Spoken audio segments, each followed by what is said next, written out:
बहुत समय पहले की बात है। किशनपुर गांव में रमेश नाम का एक गरीब लकड़हारा रहता था। वह बहुत मेहनती व ईमानदार था। रमेश प्रतिदिन जंगल जाता और वहां से लकड़ी काटकर उन्हें बाजार में बेचता था। लकड़ी काटकर जो धन मिलता था उसी से उसका गुजारा चलता था। सुनो जी, तुम कोई और काम क्यों नहीं करते हो? इससे हमारा सही से गुजारा नहीं होता है। क्या करूं? भाग्यवान कोई और काम भी तो नहीं मिल रहा है। अगले दिन रमेश लकड़ी खोजते खोजते घने जंगल में पहुंच जाता है। तभी उसे रास्ते में किसी की पुकारने की आवाज सुनाई देती है। रमेश पास जाके देखता है तो उसे एक जलपरी दिखाई देती है।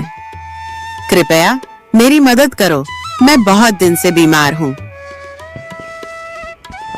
लेकिन मैं भला तुम्हारी मदद कैसे कर सकता हूँ? तुम तो एक जलपरी हो। इसी जंगल कुछ मील दूर एक गुफा है। उस गुफा के अंदर एक जादुई गुलाब के फूल है। उसे लाकर मुझे दे दो, जिससे मैं ठीक हो जाऊंगी।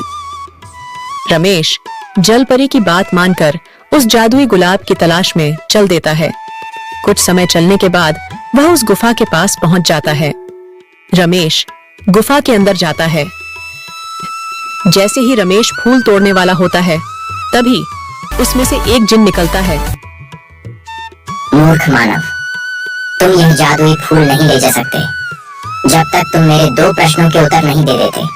यदि तुमने मेरे दोनों प्रश्न के उत्तर सही दिए तो तुम यह फूल ले जा सकते हो। यदि तुमने एक भी प्रश्न के उत्तर गलत दिए तो मैं तुझे खा जाऊंगा। ठीक है, पूछो अपने प्रश्न। पहला प्रश्न, वह कौन है जिसके पास कभी तो दर्जन कपड़े होते हैं और कभी एक भी नहीं होता है? वॉशिंग मशीन है। कभी इसके पास ढेर कपड़े होते हैं और कभी एक भी नहीं होते। बिल्कुल सही उत्तर। दूसरा प्रश्न, वह क्या है जो है तो सोने की मगर सोने से भी सस्ती है? रमेश कुछ देर सोच में पड़ जाता है। इसका उत्तर चारपाई है। यह है तो सोने की मगर सोने से भी सस्ती है।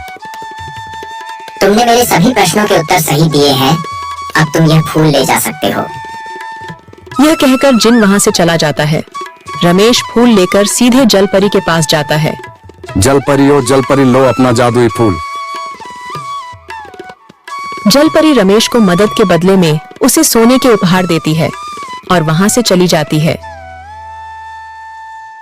रमेश उन सोने के सिक्कों से अमीर हो जाता है। फिर वह अपना जीवन हंसी खुशी से गुजारने लगता है।